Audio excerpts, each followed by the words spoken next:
প্রতি মুহূর্তের আপডেট আপনাদের সামনে তুলে ধরছি। তবে ইতিমধ্যেই বেশ কিছু জায়গা থেকে বিক্ষিপ্ত অশান্তির খবর আসতে শুরু করেছে। তবে এই মুহূর্তে আমাদের প্রতিনিধি অরিত্র কথা বলেছিল কুণাল ঘোষের সঙ্গে। কি জানিয়েছেন কুণাল ঘোষ এই আজকের গোটা বিষয় নিয়ে শোনাব আপনাদের।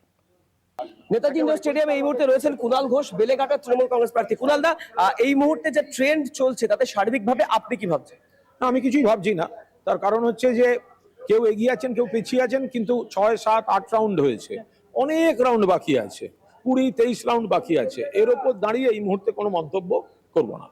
দেখা যাচ্ছে যে ট্রেন্ডিং এর দেখাচ্ছে, সেখান থেকে আপনাদের দলের তরফ থেকে দাবি করা হচ্ছে যে 293টার ট্রেন্ডিং এ দেখানো, কেন 70+ ট্রেন্ডিং লুকিয়ে রাখছে কমিশন? আপনার মন্তব্য?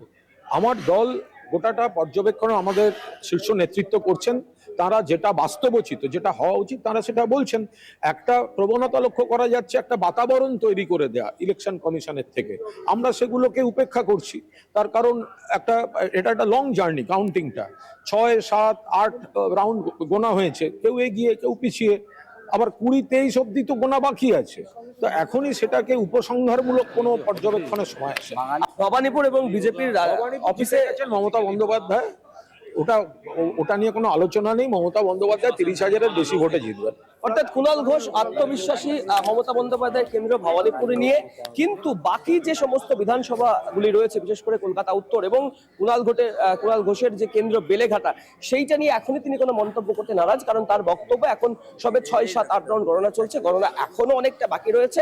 একদম শেষ পর্যন্ত গিয়ে যা ফলাফল হবার সেটাই হবে। এই বিষয় নিয়ে কোনো উপসংহারমূলক বিবৃতি না দেওয়াটাই শ্রেয় বলে মনে করছেন বেলেঘাটার তৃণমূল কংগ্রেস প্রার্থী কুণাল ঘোষ। কলকাতা টিভির জন্য নেতাজি ইন্ডোর স্টেডিয়াম থেকে অরিত্র ঘোষ।